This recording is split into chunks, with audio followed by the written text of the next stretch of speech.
আজকের রেসিপি নবাবী সামাই। এই রেসিপিটার নাম নবাবী সামাই কেন দেয়া হয়েছে সেটা খাওয়ার পরে সবাই বুঝতে পারবে। চলো রেসিপিটা ঝটপট শেয়ার করে নিই। প্রথমেই লাগবে রেসিপিটার জন্য লাচ্ছা সামাই। আমি প্রাণের লাচ্ছা সামাইটা নিয়েছিলাম, আর নিয়েছিলাম কাস্টার্ড পাউডার, যেটা কেশর পিস্তার ফ্লেভার।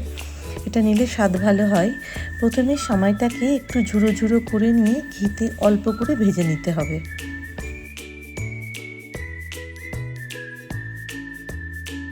ভাজা হয়ে গেলে তাতে মেশাতে হবে গুঁড়ো দুধ। আমি মিশিয়েছিলাম আমুলের গুঁড়ো দুধ। তারপর সেটা ভালো করে নেড়ে চেড়ে ঠান্ডা হতে দিতে হবে। অন্যদিকে ঠান্ডা দুধে কাস্টার্ড পাউডার মিশিয়ে নেড়ে রেখে দিয়েছিলাম। যদিও এই কাস্টার্ড পাউডারের মধ্যে কেসারের ফ্লেভার থাকে, তার সত্ত্বেও আমি সামান্য একটু কেসার মিশিয়েছিলাম আরও ভালো ফ্লেভারের জন্য, আর মিশিয়েছিলাম চিনি। তারপর সেটা বসিয়েছিলাম আঁচে দুধটা ঘন করে নেওয়ার জন্য। দুধটা সামান্য ঘন হয়ে এলে এলাচগুলো ঠিক এইভাবে ফাটিয়ে নিয়ে এলাচের শুধু দানাগুলো মিশিয়ে নিয়েছিলাম, তবে এলাচের খোসাগুলো রেখে দিয়েছিলাম অন্য কিছুতে দেওয়ার জন্য। দুধটা যখন ঠিক এইভাবে ঘন হয়ে যাবে তখন সেটা নামিয়ে ঠান্ডা হতে দিতে হবে। অন্যদিকে কাজুগুলো এরকমভাবে ছোট ছোট করে কেটে নিয়ে ঘিয়ে ভেজে নিয়েছিলাম।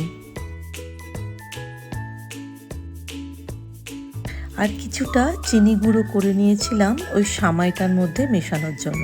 সামাইটা যখন ঠান্ডা হয়ে যাবে কিছুটা গুঁড়ো চিনি এইভাবেই মিশিয়ে দিতে হবে।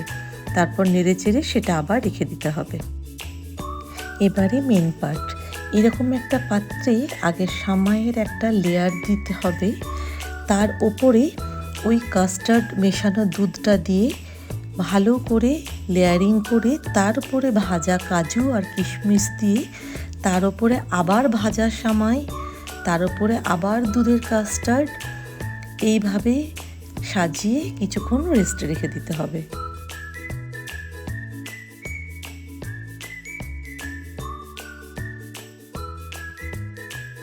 কিছুক্ষণ রেস্ট দেওয়ার পরে ওটা নিজের থেকে যখন সেট হয়ে যাবে তখন সার্ভ করুন ডিলিশিয়াস নবাবী সামাই।